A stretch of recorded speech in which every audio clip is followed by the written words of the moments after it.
प्रकाश भट्टराईलाई पनि एकपल्ट चेक गर है, कहाँ छ त्यो मान्छे, फोन सुन गर।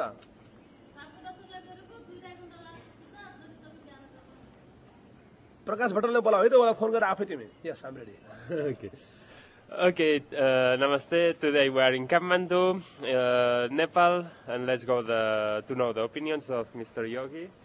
Very briefly, Mr. Yogi, can you present yourself with your name, your age, what are you doing? Okay, namaste. My name is Chintamani Yogi. It's difficult. Briefly, you can say CM Yogi. So I'm founder principal of Hindu Vidyapiti School, and also I'm founding chairperson of Shanti Seva Ashram, and also I'm patron of Youth Society for Peace and Society for Value Education. I was born in a very small village in the western part of Nepal, very remote area. You can say like 10 hours, 12 hours drive from here. So I came to Kathmandu, this capital city, around 24 years ago, and I took the responsibility as a founding principal of Hindu Vidyapiti School.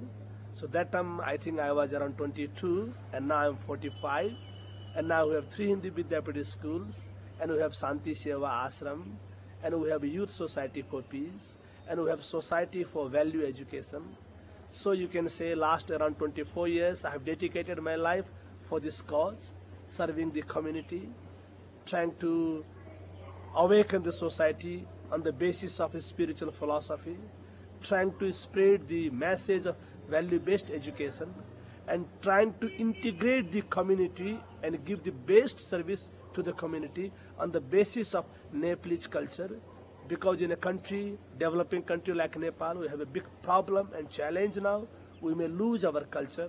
So how to maintain, preserve our culture and our identity. That's how to go at the grassroots level that we are trying so far. And I have dedicated my whole life for this cause. It means I'm single, I'm alone. And therefore my philosophy is that when you have nothing, you have everything. When you hold nothing, you hold everything. So what I feel, though I'm working in Nepal in a small country, through very tiny institutions, but what I feel, I'm working for humanity. People say, think globally, act locally. But what I say, act locally and then think globally. Okay. So that's my life. Okay, interesting. You answer very questions of the next questions, but okay, the first question of the interview is, which do you think is the biggest problem of the world? So far, I think, because my whole foundation, my practice is on the base of education. So what I feel, it's all lack of awareness and illiteracy. I'm saying 2 things, lack of education, illiteracy, and lack of awareness. When I say lack of education, illiteracy, that's more formal. People don't know how to read and write. That's one kind of problem on a global level. And another problem, which is a lack of awareness. That is because of not having spiritual philosophy, or not having the open mind, the positive attitude.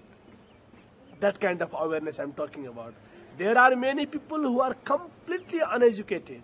In Nepal also, our literacy rate is only around 60%.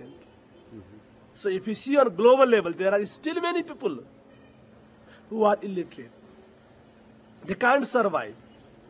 They can't exist because they have no any basic skill of writing, reading, and just being able to survive. Being able to get the food or being able to manage their day-to-day needs. And another problem is awareness. There are many people highly educated, but they are not aware. That's why they are selfish. Many people are highly educated, but as they are not aware, they are divided in the name of Hindu, Muslim, Christian, Asian, American. They are divided. Black, white. People who are not aware, they always create problem. They always seek conflict because conflict is in their mind. So what I think, the all problem is mainly because of awareness. And if you compare these people, there is one person who is illiterate. He is also suffering. He is also creating problem in the society. But his problem, which he creates, that's for himself. Or he is creating problem at least only for the community level, only for the family level. But people who are literate, highly educated, if they are not aware, they create the problem on global level. A person who is illiterate could be dangerous for a family, for his village. But person who is literate, educated, well advanced, well skilled, with all kinds of modern trainings and certificates, if he is not aware, that person could be a problem for the entire world. So how to bring up the awareness?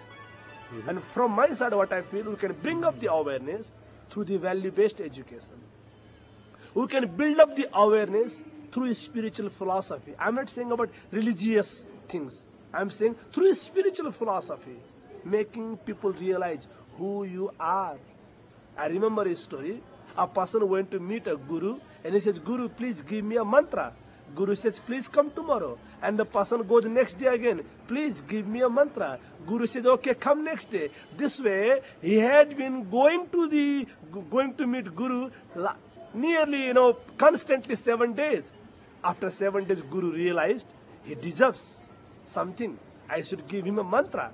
The last day, after a week, Guru said, okay, my son, I'm happy today. I'm happy to give you mantra. And the mantra which he gave, he says, look, follow only one mantra. Follow only one mantra. Just say, I am a human being. I am a human being. I am a human being. And unfortunately, my friend, we haven't become human. I am Hindu. I am Nepalese. You are Christian. You are Muslim. You are Asian. You are American. You are African. Conflict. But if you know the ultimate truth, there won't be any conflict. We are on one. The same soul, the same supreme consciousness has been manifested into many, many, many, many forms. And we are talking about the forms. We are fighting because of the layer. We should try to go beyond the layer, discover ourselves. And when we discover ourselves, we all feel that we all are the same being.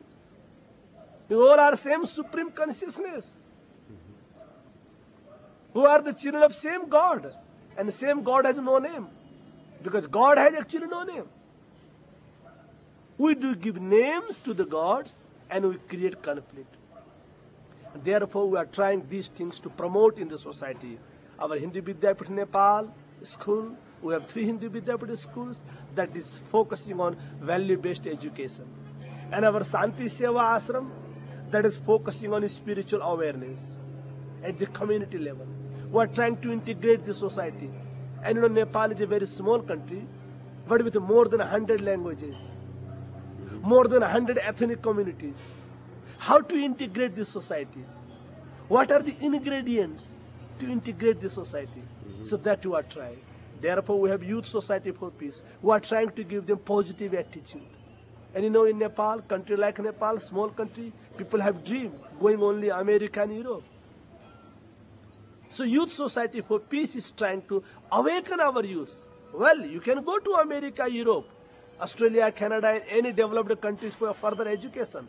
But never feel that you are disregarded one. Never feel that you are unprivileged one.